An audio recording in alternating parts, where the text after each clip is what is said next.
Welcome to Nostalgia Pilots, a Mobile Fighter G Gundam fan cast that has the strength to keep on living. I'm Hugh. I'm Jurd. I'm Jason.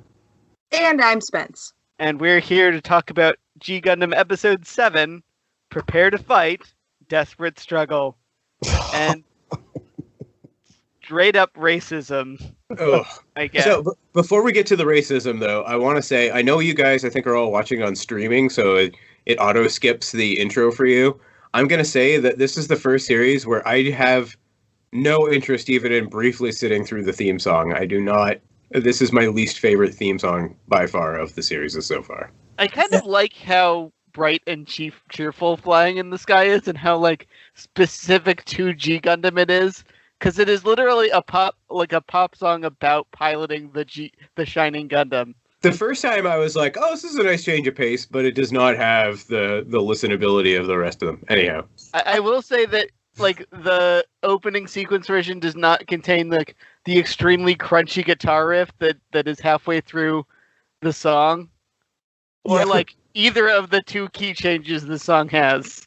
And I think we've also been spoiled because Gundam Wing has an awesome opening theme song. Both of them. And their ending theme songs aren't too shabby either. Gundam Wing had a really good soundtrack. Yeah.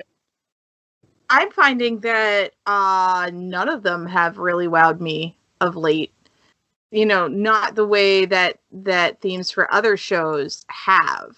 And I am a burgeoning weeb with regards to, watching a whole bunch of different anime at this point. But I could not tell you any of the theme songs. And I have sat through and listened to them every single time, but they're forgettable. Yeah, I honestly think White Reflection is probably the most memorable when it comes to Gundam theme songs for me, although I think Seed has a decent one. Seed has some good ones. I didn't think the ones in Unicorn were bad, but they're kind of okay. Since you brought it up, Banks, I want to point out that the ending of the show, I know I've bagged on it before, but it is the worst, the laziest closing credits of any series thus far. Oh, it is super lazy. It's not even a frame of animation. It's an effect and another effect applied on top of it. I feel like they did that just to save money. And to be fair, a lot of times in anime, a lot of anime will have the first 2 episodes have some of the best animation through the entire thing. So the opening, the episodes, and the closing have some of the best animation. And then it drops off until a key plot point happens. And then if there's a big battle, then they have good animation there. And that's just kind of how the ebbs and flows of anime go. But I feel like if you skimped on the ending credits, you might be able to put a little better animation throughout the series. Well, I'm sure that by this time they're like, well, this is just going up against whatever for Toonami anyway. They're just going to inbox this with some other ad for, I can't even think of what else would have been on TV at this era. Power Rangers. Power Rangers was heavy into its rotation.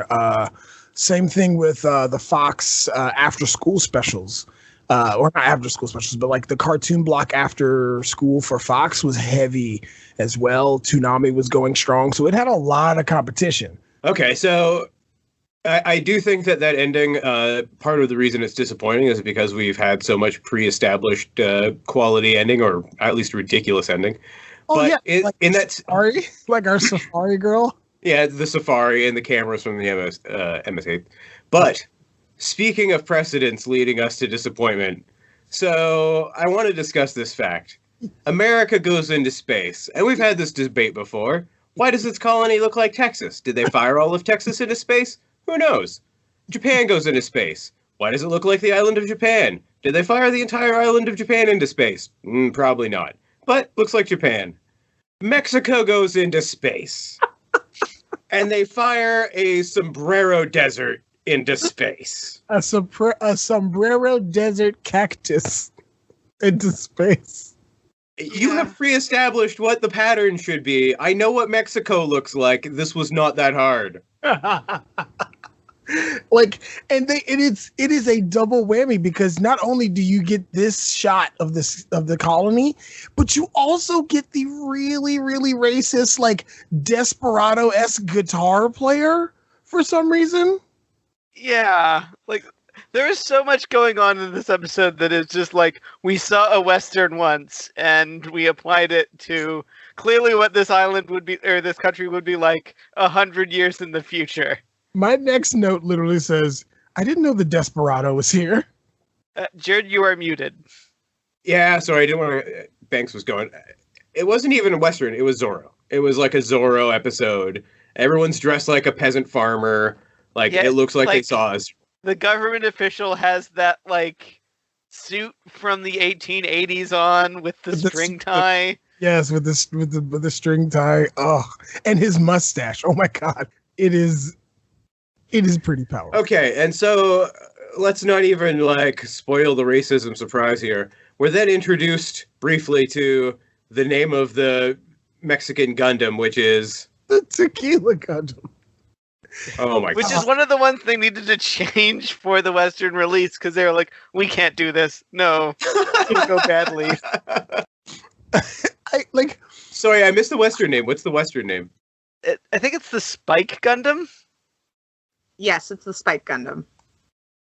I mean, I guess it has spikes on it, so they're not wrong, but Yeah, I that's mean, bland. but I feel like but isn't the Gundam wearing a sombrero though? The or- Gundam is wearing a sombrero, and it's like armor, like its wrist guards are cactuses. The freaking Gundam has a mustache. Like, why does the Yeah. Gundam have a mustache? It reminded me of the Transformer from the Junk Planet in the 1986 movie because it had that It totally does. It totally does. Again, why the mustache? and oh my God, like so we get all of this, but let's talk about this Gundam pilot's name, Chico Rodriguez. Can't his name just be Bob? Can he be, I don't know, anything else?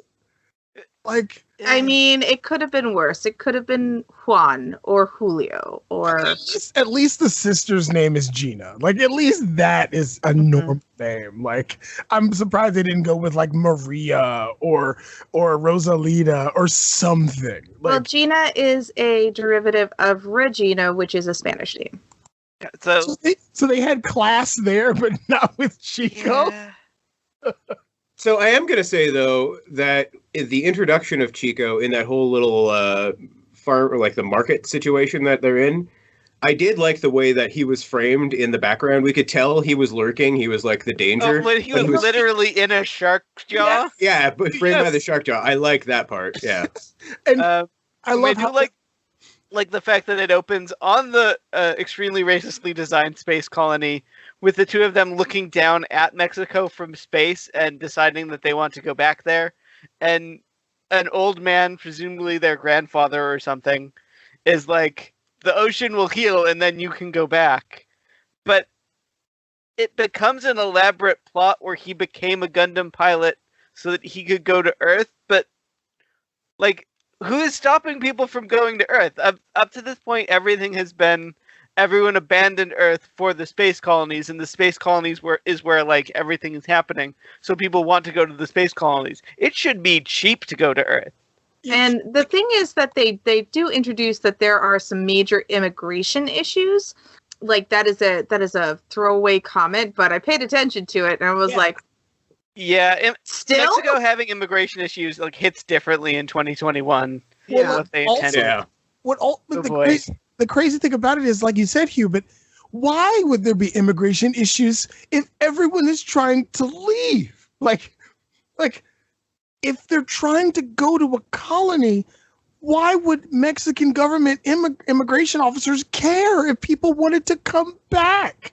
Like, Okay, yeah. I mean, I totally agree that it would be totally possible to have, hey, you want my spot on the space colony? Let's swap. You pay for the bill to get me down, and you come up, and we'll swap spots because there's probably limited space in the colony.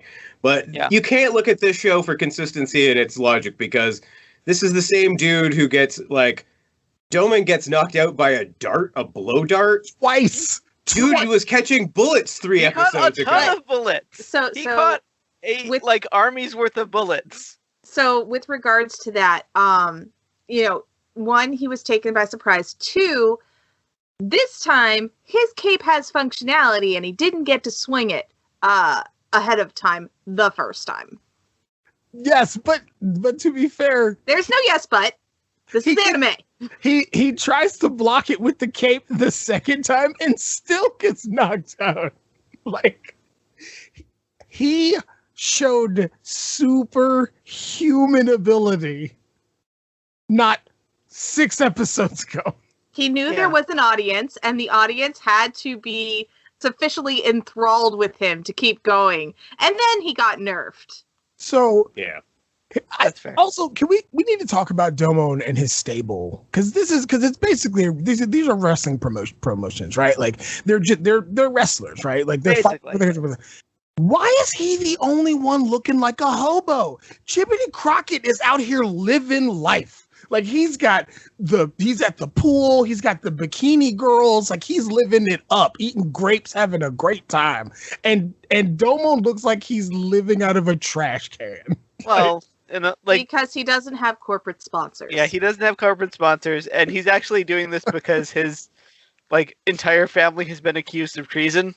So also they don't give you the good flights on that package. He's probably been blacklisted. He probably has had a lot of, if not all, of his assets frozen because of it. So he's playing this weird game of how bad can I get before I have to ask Rain for money. Also, he is a wandering martial artist, and that sort of goes along with those tropes. Yeah, you can say he's not living it up, but he does end up with like a warehouse an episode, and like all of the repair bills are covered, and he's kind of like a YouTuber. Like he gets a bunch of money, he doesn't really know how to spend it. He gets some random warehouse and fills it with junk.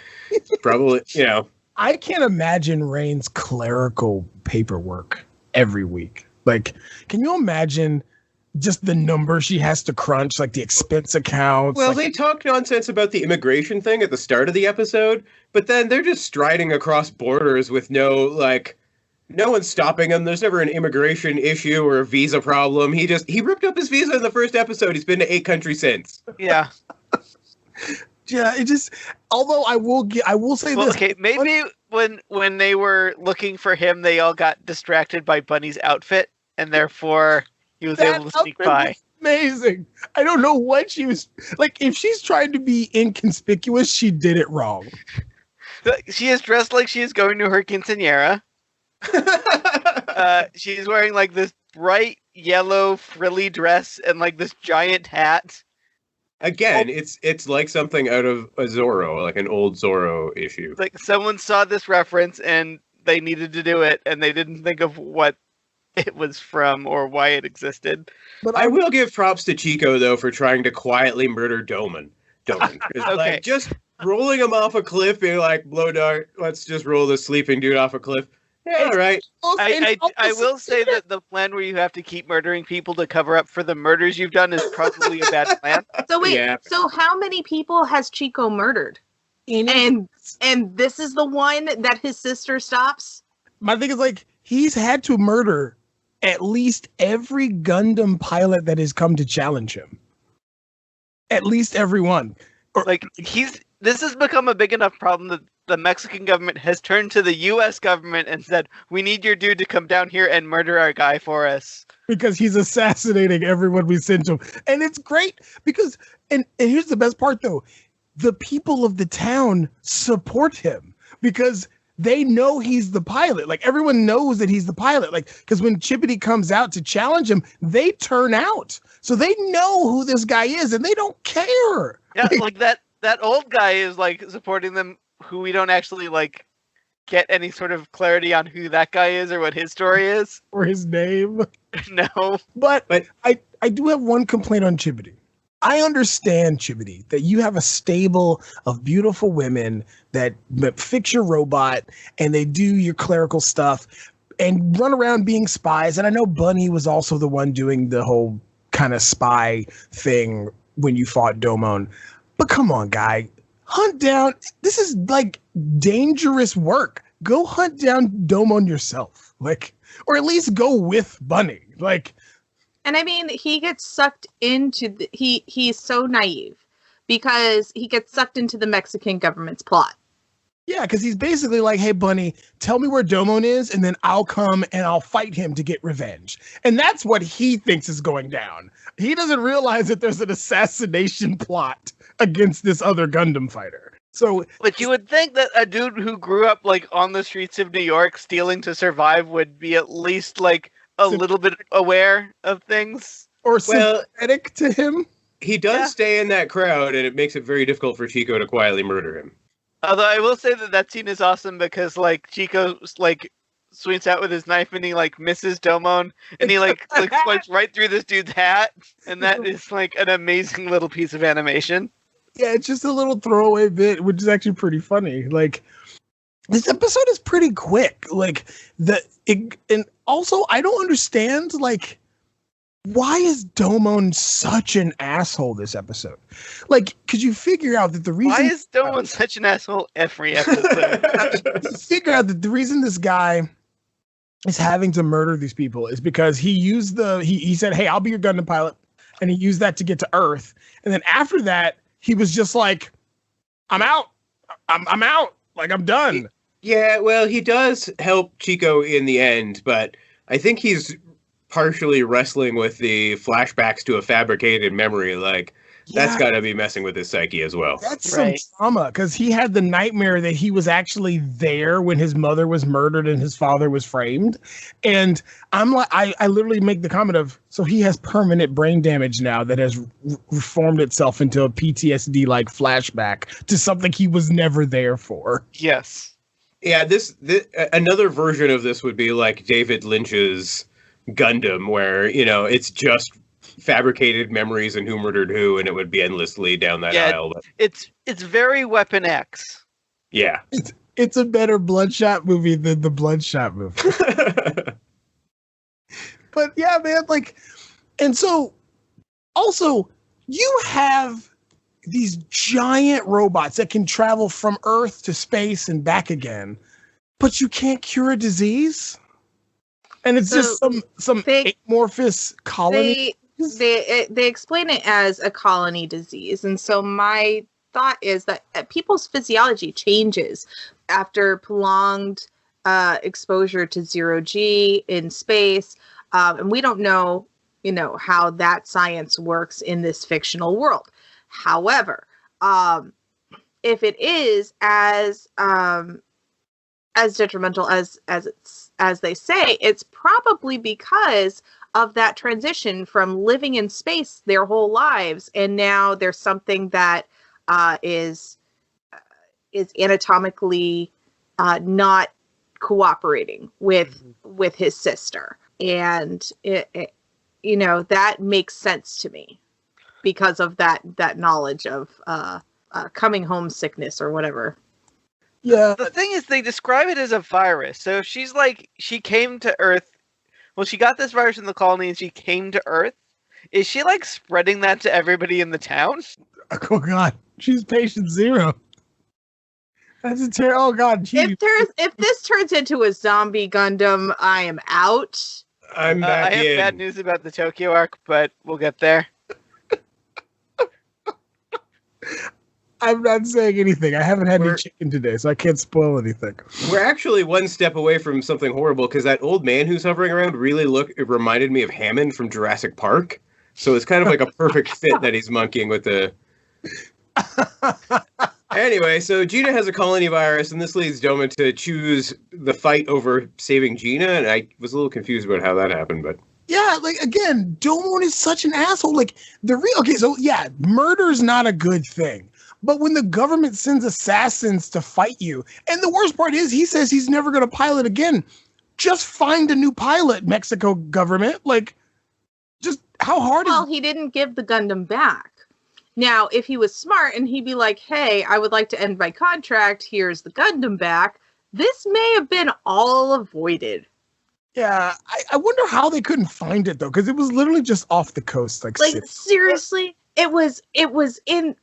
Domon probably saw it when he landed his Gundam. He tripped over it when he was parked like 10 feet away. Like, he clearly knew where it was. Yeah, I mean, this is about as well hidden as Wing was in like at the bottom of that lake. Like, it's in water, we can't see it or detect it somehow. Yeah, and also like have they said what these Gundam pilots are actually fighting for? Like, what's the reward their country gets? Because from what I can tell, I don't think they said what you win. Like, they briefly mentioned it. I think it's like the Olympics and they all get medals. They briefly mentioned it, like the country that wins runs space. So basically, like, this determines who runs the like equivalent version of EU for space for all the countries. Like, so your country basically rules the world. That's immensely dumb. That That is so dumb. That's a lot. You can have someone who really hates their government and he just throw every fight. I mean, again, that's why I guess why they're trying to assassinate Chico, because he's throwing fights. But to be fair, his plan's not bad. Like, if he's assassinating all the other countries' Gundam fighters that come to fight him, eventually they'll win. Like, yeah. if he's the only Gundam pilot left. I mean, I think this is a lot like the situation in Russia where they were just imprisoning people, because it's like, you're not supposed to, and they'll get in trouble if they get caught. But yeah. Although, let's be honest, Mexico snitched on themselves. Yeah. Well, were Mexico not responsible? Like, was the Mexican government not responsible for the central part of this episode, namely the ridiculous duck mobile suits that appear? You mean Howard the Duck in Robotech form? we got water mobile suits, Jurd. Yeah, sure. Oh my god, when those guys showed up, I was like, nothing could ever possibly surpass this duck-suited moment. What could possibly ever outdo this? And then Crockett surfs in on a friggin' surfboard. He's in his mobile suit on a surfboard. Yeah, he's With the surfing on six- shield. So he's surfing on his shield surfboard with a 6-shooter.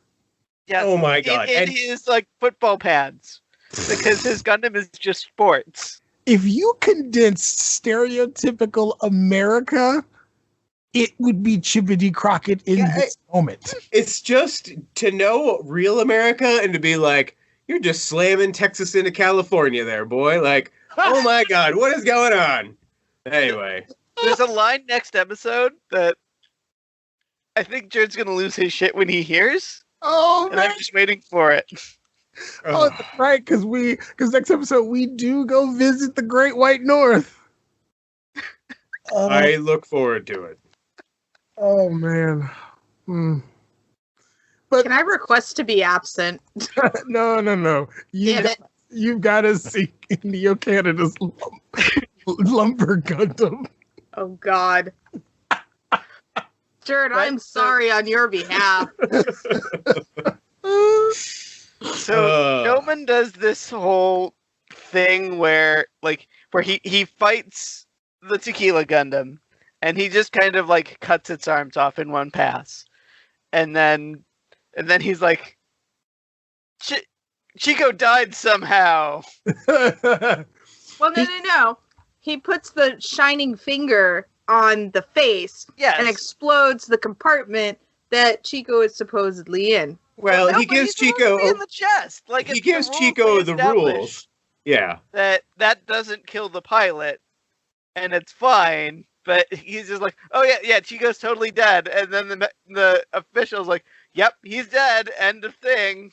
What I want to know is like, because this reminds me of like those Yu-Gi-Oh episodes where they're on the island and they're challenging each other randomly in different parts of the island, but somehow someone is listening and sets up the arena. Like Chippity comes in to fight Domon, and Domon's like, sorry, because of the rules, I can only be a one-on-one fight. Who heard you challenge this man? Like, you were on the ground near the ocean somewhere 15 minutes ago when you challenged him. Like, Chibity has no idea. I didn't see a ref unless like the eye patch man is omnipresent. Like he's open. He's also, open. Also, he is kind of being, oh God, what's the word? Hypocritical. Yeah. Because let's go back to when he had his fight with George.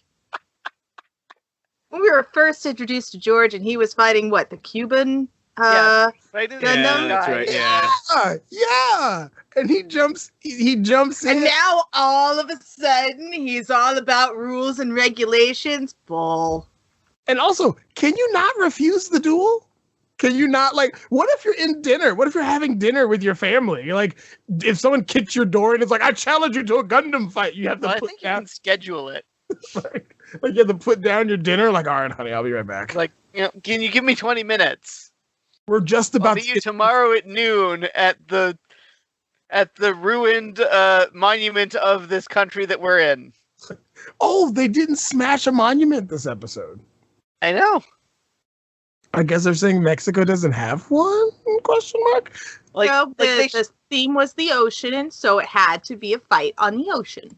Well, I was surprised they didn't destroy the luxury hotel that was there in the background in all the shots and was just fine. Oh yeah, that's sandals. Destroy the resort. Fine. But there was a couple of small tsunamis that were started by Domon's shining finger, and any remaining islands are we on the Pacific or on the or in the Gulf of Mexico? I would say it would be the Gulf, wouldn't it? We're probably in the Gulf.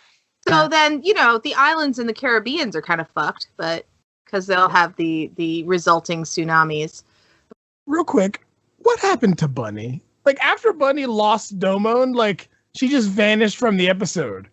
I think she just went back. No, she didn't. She was on the float, and she was like, "Look, there's Domon," and then the night fight ensued. Ah.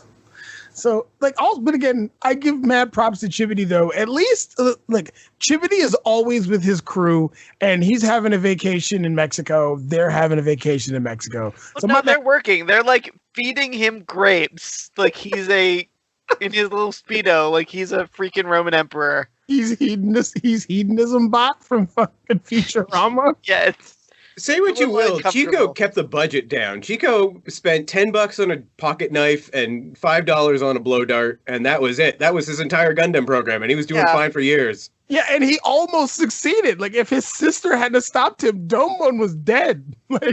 I will say though, so we get sort of the uplifting moment of Domon, allowing Chico to live sort of in an anonymous life, and he can go on with Gina, and they can have their life together finally. Except it doesn't cure Gina's condition, so we're left with the impression she's just going to die pretty soon anyway. Yeah, he's like, I was born again by the ocean, and she's like, well, if I believe, will I become born again? And he just sort of makes this face, in the subtitles, he says, while I was submerged in the darkness of the ocean, I was reborn. And she says, well, if I'm submerged, well, I'll be reborn too. And I'm like, are you going to jump into the ocean and kill yourself right now? Is this how we're ending this episode? Oh, God. Yeah, it's pretty dark, actually. I feel like, you know what? If they have cryostasis, just put her in cryo. Mm-hmm. Domon's dad's in cryo with flowers. He's in a frozen casket, I guess. I don't know. I just thought coming to Earth was going to be the thing that helped her. Why are we deciding that she's going to die anyway at the end of the episode? I mean, would going back to the colony help her? She's got a colony virus or something. Anyway. I think they got to think through their. It's not clear, and they have no time to deal with the fact that she has lingering medical issues. So they're just sunset, bye. I mean, they could have just said it was tuberculosis or something. Because usually in anime, if a character's coughing and weak and sleeping a lot, it's generally tuberculosis. They'll have them cough and have some blood on a napkin or something. Yeah, she collapses in at on the side of the road in a scenic vista, going up a hill. I do say I do like the hover truck that they're driving. Like, I just like the random like hover vehicle came across. Mhm. Like, it just amuses me. But yeah, man. So Domon somehow fakes Chico's death, and everyone accepts it, even though they know that crushing the head of the Gundam doesn't actually damage the pilot. I mean, Yeah, I think at this point they're just sort of like, well, if we say he's dead and we can take the remains of the Gundam, then he'll stop killing our dudes who show up in town, and that's sort of fine. so yeah, and I mean, and Chibity finds it amusing that Domon did this. Like, it just Like, Domo's actions were like not different than if he had just like had a fight. yeah, like he literally fought him like he would have done anyway. Yeah, he had to talk Jiminy Cricket or whatever back into fighting after beating him, but this guy, he had to convince him to fake his own death. Anyway, I don't know. Yeah, just Domon, like he's such an asshole. Like, because the guy's like, look, like even Rain at one point is like, Domon, I don't think they have anything to do with your brother or the Devil Gundam. Like, let's just get out of here. Like, Domon from her like sniper position with her virtual boy in the hills. by the way, I would love for there to be an episode where Rain saves Domon's life by sniping someone. Like he's about. She kind of did on the boat in New York.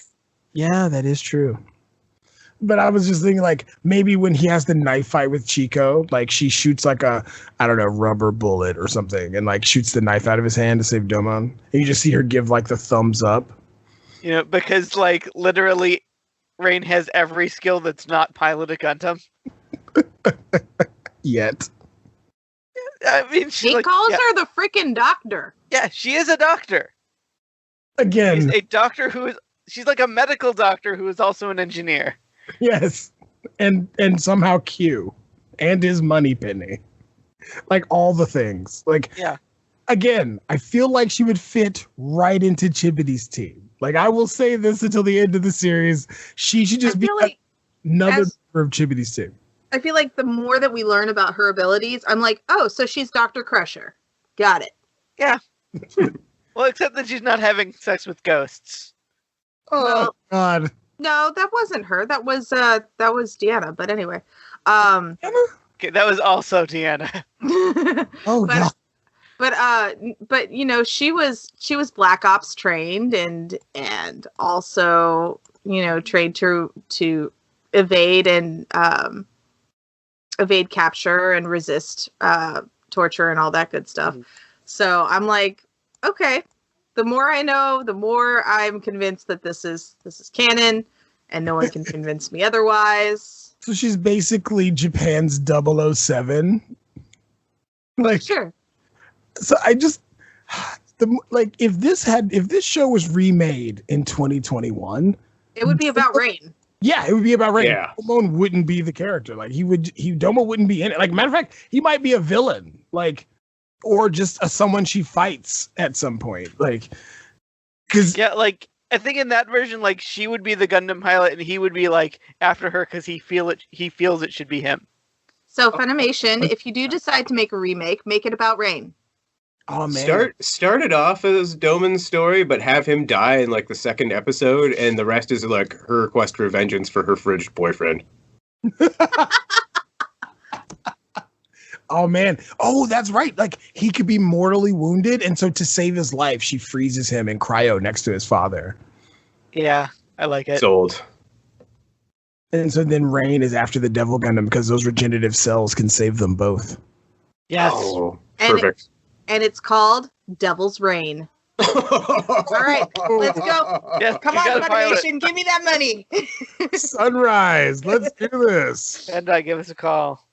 Oh man! So yeah, that was G Gundam and our trip to Neo Mexico.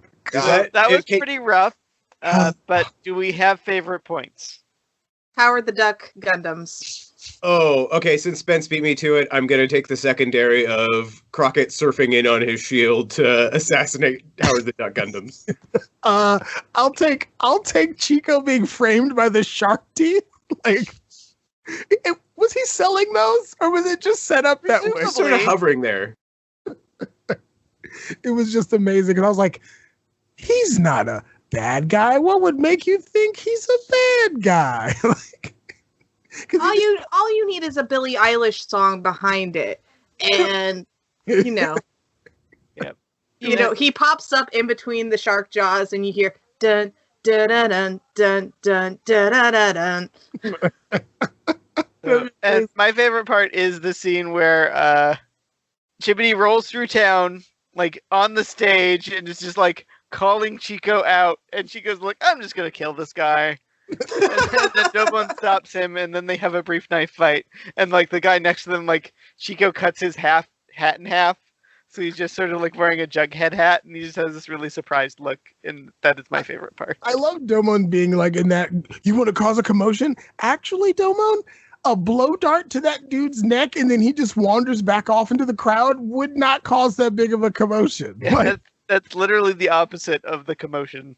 yeah, you caused the commotion. Also, he shot you with one of those in public, and it didn't cause a commotion, Domon. Like, he literally shot you with that in the middle of the market, and no one cared. Like, the old man even warned you and said, people don't like strangers, so keep acting like this and you'll wear out your welcome. Like, Yeah. Yep. oh, Domon. So we're, let's see, 7 episodes in, and he's still a douche. He hasn't shown in character growth. All right, hit me, Hugh. What are the 2 names of the next episode? Because I noticed that the series writers have a real tough time nailing it down to one freaking name an episode. This was actually, I've got it here somewhere. Where did it go? Prepare to fight. Desperate. What was it? Prepare to fight. Desperate Fugitive. Pick one. Desperate Fugitive or Prepare to Fight. So next one is An Old Grudge, Revenge of the Space Police. Like, one does not lead into the other. There's no like semicolon there. That's just what? And remember, there's a character who's a space police, and he has an old grudge, and he's going to get revenge on someone. And this is all going to happen in Neo Canada. So Yes. ready. I think it's that detective from Neo Italy. Oh, good pull. Oh, nice. From episode 1, and he's going to be like, that pizza ran out. That's great. Like, it's dramatically lit under a street light. He's smoking a cigar. Oh, man. I'd watch that. See, they should put me in charge of writing these things. You would be able to at least make them pick a one name for a title. So there's a lot going on in Neo Canada, but we'll get there. But this makes us what? 2 episodes away from Master Asia now? Well, I think that maybe it's like 3 or 4 because we have these episodes where Domon goes to another country and one of the other 4 Gundam pilots shows up for some reason and there's something involved, and then it's the Master Asia arc after that. So I think 3 more. Yes. I can't. And I will, by the way, once we get to Master Asia, I definitely recommend watching the dub, because the voice actors trying to say random Japanese is amazing. Like, one that sticks out to me is Master Asia and Domon have a technique called Tempo Koryu, I think it's something like that. And the voice actors saying these things are amazing. It's so ridiculous. Yeah. Oh, gosh, and say goodbye to physics. Like, physics already is on its way out the door, but once Master Asia and the Royal Flush Gang show up, it's literally out of the. Also, welcome to Everything Can Be a Laser. Yes. So join us next week. Until then, you can find everything we do over at nostalgiapilots.com. You can find me at hughjodonnell.com. You can find me at skinner.fm. Find me at nerdswithvoices.com. And you can find me at resonantmoon.com. Until next time, this is a destiny I can't avoid.